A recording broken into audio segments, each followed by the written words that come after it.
Hi friends, welcome back to Mazhathulli creations. ഈ channel നിങ്ങൾ ആദ്യമായിട്ടാണ് കാണുന്നതെങ്കിൽ സബ്സ്ക്രൈബ് ചെയ്യാൻ മറക്കല്ലേ.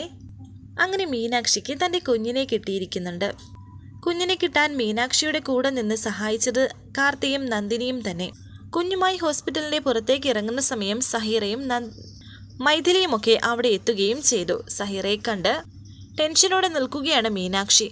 കുഞ്ഞിനെ കൊണ്ടുവന്ന കുഞ്ഞിൻ്റെ അമ്മയും അച്ഛനും എന്ന് പറയുന്ന ആ രണ്ടുപേരെ പോലീസ് പിടിച്ചു വെച്ചിരിക്കുകയായിരുന്നു. ACP വന്നിട്ട് അവരെ രണ്ടുപേരെയും വിടാനും ഇവിടുത്തെ ACP ഞാനാണ് എന്നൊക്കെ സഹീറ അവരോട് പറയുന്നു.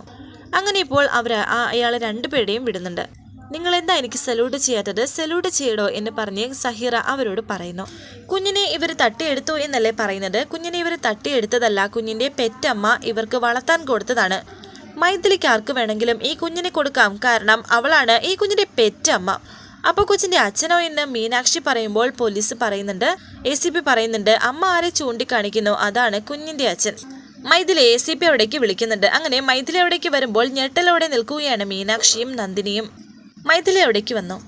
ചീറ്റ് ചെയ്തെൻ്റെ കുഞ്ഞിനെ തട്ടിയെടുക്കാമെന്ന് വിചാരിച്ചോ? കുഞ്ഞിനെ താടി ഇങ്ങോട്ട് എന്ന് മൈഥിലി അവരോട് പറയുന്നു.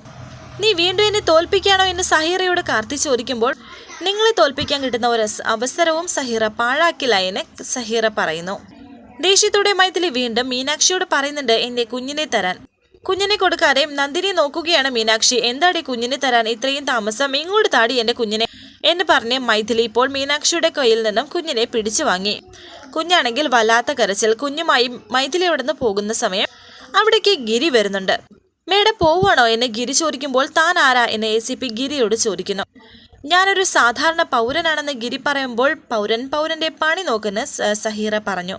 പണിയെടുത്തിട്ട് തന്നെയാണ് ജീവിക്കുന്നത്, അല്ലാതെ മറ്റുള്ളവർക്ക് പണി കൊടുക്കാൻ വേണ്ടി ജീവിക്കുന്നതല്ല എന്ന് ഗിരി പറയുമ്പോൾ ACP പറയുന്നു, തൻ്റെ കാര്യം നോക്കണമെന്ന്.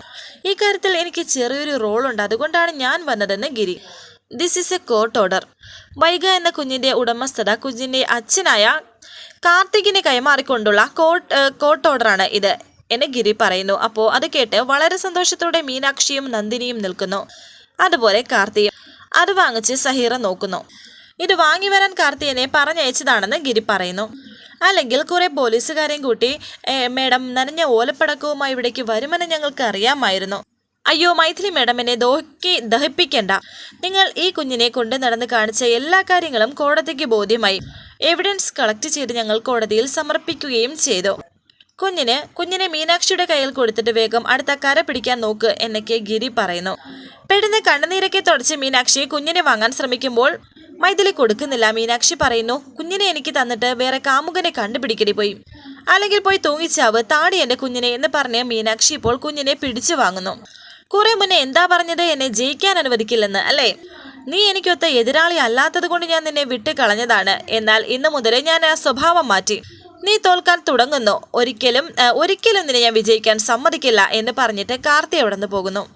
നന്ദിനി ഇപ്പോൾ ACPയോട് പറയുന്നു, ഒരു ACP എന്ന് പറഞ്ഞാൽ ഇന്ത്യൻ പ്രസിഡന്റൊന്നും അല്ല കൊച്ചെ.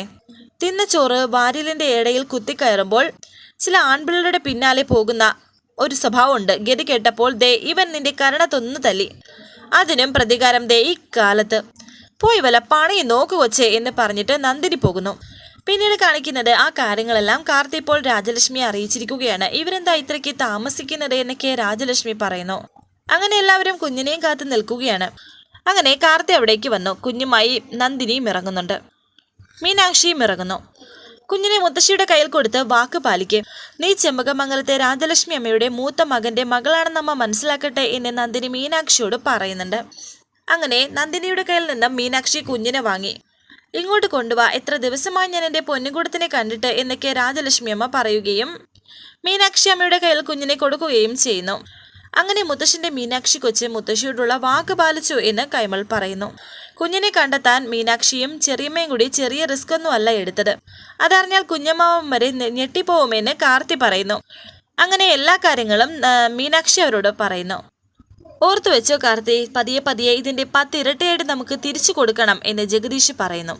ഏറ്റവും കൂടുതൽ സ്നേഹിക്കുന്നവരോട് ഏറ്റവും കൂടുതൽ വഴക്കിടുന്ന ഒരാളുണ്ട് ഇവിടെ, ശ്രീമതി രാജലക്ഷ്മി അമ്മ അല്ലേ? രാജലക്ഷ്മി, ഇതാ നിന്റെ കൊച്ചുമകള് അംഗം ജയിച്ചു വന്നിരിക്കുന്നു, അവളെ അനുഗ്രഹിച്ച് സ്വീകരിക്കൂ എന്ന് കൈമൾ രാജലക്ഷ്മിയോട് പറയുന്നു. അങ്ങനെ രാജലക്ഷ്മിയുടെ കാൽത്തൊട്ട് അനുഗ്രഹം വാങ്ങിക്കുകയാണ് മീനാക്ഷി. ആ സമയം തന്നെ അവിടെ ഒരു കാക്ക ചത്ത് വീഴുന്നുണ്ട്.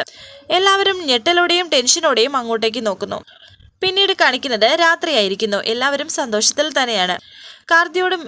കാർത്തി ഇപ്പോൾ മീനാക്ഷിയോട് പറയുന്നു, മുത്തശ്ശൻ പറഞ്ഞതുപോലെ സത്യത്തിൽ ഒരു അംഗം ജയിച്ചു വന്നിരിക്കുകയാണ് മീനാക്ഷി.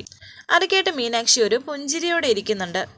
എല്ലാവരും ഇവിടെ വലിയ സന്തോഷത്തിൽ തന്നെയാണ്. കുട്ടിയെ കിട്ടിയതിന്റെ സന്തോഷം. തനിക്ക് മാത്രം ടെൻഷൻ എന്താ എന്ന് കാർത്തി ചോദിക്കുമ്പോൾ മീനാക്ഷി പറയുന്നു, എന്റെ സങ്കടം എന്താണെന്ന് കാർത്തിയേട്ടൻ അറിയില്ലേ? ഞാൻ മുത്തശ്ശിയുടെ കാൽ തൊട്ട് അനുഗ്രഹം വാങ്ങുമ്പോൾ തൊട്ടപ്പുറത്ത് ഒരു കാക്ക വന്ന് വീണില്ലേ? അതാണോ? കാക്കയ്ക്ക് എന്തോ അപകടം വന്ന് ചത്തതാണ്. അതിന് തനിക്കെന്താ എന്ന് കാർത്തി. അതൊരു അപശകുനമല്ല എന്ന് മീനാക്ഷി പറയുമ്പോൾ കാർത്തി പറയുന്നു, അപശകുനമല്ല, അത് അന്ധവിശ്വാസമാണ്. അത് വിട്ട് കളഞ്ഞേക്ക്. നന്ദിനി കുഞ്ഞ് എവിടേക്ക് വന്നു. അല്ല, കുഞ്ഞിനൊരു പുതിയ മാല കിട്ടിയല്ലോ, ഇത് ആരിട്ട് കൊടുത്തതാ എന്നൊക്കെ ഇങ്ങനെ ചോദിക്കുമ്പോൾ മുത്തശ്ശി ഇട്ട് കൊടുത്തതാണെന്ന് നന്ദിനി. മാലതി എവിടേക്ക് വരുന്നു. അമ്മ എല്ലാവരെയും അത്താഴം കഴിക്കാൻ വിളിക്കുന്നു എന്ന് മാലതി അവരോട് പറയുന്നു. അങ്ങനെ കഴിക്കാനായി രാജലക്ഷ്മിയും കൈമളും പിന്നെ സാവിത്രിയും ജഗദീഷും കാർത്തിയും എല്ലാവരും അവിടേക്ക് വന്നിരിക്കുന്നു. ഇന്നത്തേക്ക് വിളമ്പുകാർ വേണ്ട, വിളമ്പുകാരും ഇവിടെ ഇരുന്ന് ഭക്ഷണം കഴിക്കണം എന്ന് കൈമൾ. നന്ദിനി മീനാക്ഷിയും മാലതിയും ഭക്ഷണം വിളമ്പുകയാണ്. മീനാക്ഷിയും അവരോടൊപ്പം കഴിക്കാനിരിക്കുന്നുണ്ട്. അമ്മ എന്താ ഒന്നും മിണ്ടാത്തത് എന്ന് ജഗദീഷ് ചോദിക്കുമ്പോൾ ഞാനെന്താ പിന്നെ പൊട്ടിച്ചിരിക്കണോ എന്ന് രാജലക്ഷ്മി ചോദിക്കുന്നു. അതോ സന്തോഷം കൊണ്ട് മതിമറന്ന് തുള്ളിച്ചാടണോ? രാജലക്ഷ്മിയുടെ സന്തോഷത്തിന്റെ നാളുകളെല്ലാം എൻ്റെ മകന്റെ മരണത്തോടെ തീർന്നു. എൻ്റെ തറവാടിന്റെ സമ്പത്തും ഐശ്വര്യവുമായിരുന്ന ആ ഉടവാൾ മോഷ്ടിച്ചവര് എൻ്റെ മോനെയും കൊന്നു. ഈ തറവാടിന്റെ അസ്ഥിവാരം എടുക്കാൻ എന്ന് രാജലക്ഷ്മി വീണ്ടും പറയുന്നുണ്ട്. ഇത് കേൾക്കുമ്പോൾ മീനാക്ഷി വളരെ സങ്കടത്തോടെ ഇരിക്കുന്നുണ്ട്. വരാനിരിക്കുന്ന പുതുപുത്തൻ എപ്പിസോഡുമായി വീണ്ടും കാണാം. Thank you for watching. Please subscribe, like, share my channel.